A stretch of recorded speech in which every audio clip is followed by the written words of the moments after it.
बोलण्याची कला. कहना जानो तो बात अच्छी अशा म्हणी आपण ऐकत आलो आहोत.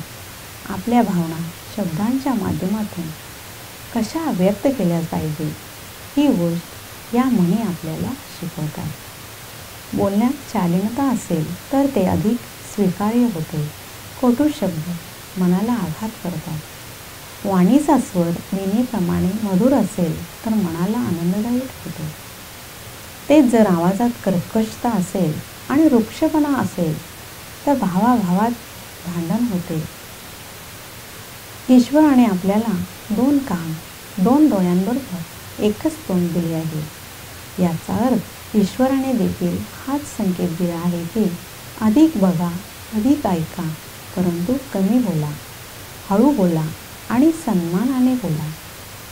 गायन, वादन आणि वर्तनात योग्य ताळमेळ असेल तर ते मधुर वाटते. गायनात लय कमी असेल तर ते ऐकायला आवडत नाही आणि शब्द प्रदूषित होतात. प्रसंग. बिहारचे राजा सर्वप्रिय त्यांच्या न्यायासाठी खूप प्रसिद्ध होते. एकेवेळी त्यांच्या दरबारात एक चोरीचा खटला आला.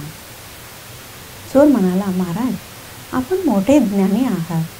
मी चोरी केली आहे हे मी स्वीकारतो, परंतु याकरिता मी दोषी नाही. माझे हात दोषी आहे. म्हणून मी तुम्हाला विनंती करतो की ही सजा द्यायची असेल ती माझ्या हाताने द्या, मला नाही. हे ऐकून राजाने स्मित हास्य केले आणि म्हणाला, मी तुझ्याशी सहमत आहे.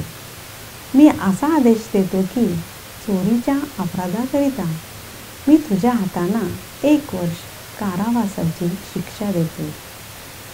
तर मग तू तुझ्या हातांबरोबर बंदीगृहात जाणे पसंत करशील का, की हाताशिवाय घरी जाशील? ते तुझ्या मर्जीनुसार ठरव. राजाचा आदेश ऐकून तो चोर चुपचाप बंदीगृहात गेला. जो व्यक्ती ज्या दृष्टिकोनातून बोलत आहे त्याच्याशी त्याच भावाने बोलणे ही सर्वोत्तम कला आहे. कावळा आणि कोकिळा दोघेही काळे आहेत, परंतु कर्कश आवाजामुळे कावळ्याचा सर्वजण अनादर करतात. मधुर आवाजामुळे कोकिळा सर्वांना आवडते. कमी बोलणारा, मधुर बोलणारा आणि खरे बोलणारा व्यक्ती देवता आहे.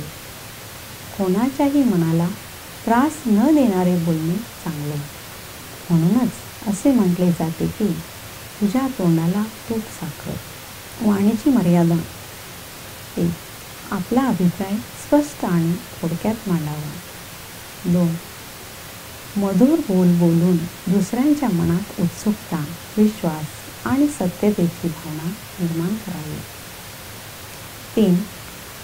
वाणी अशी असावी ज्यामुळे श्रोते आपले समर्थक, सहयोगी आणि मित्र बनतील.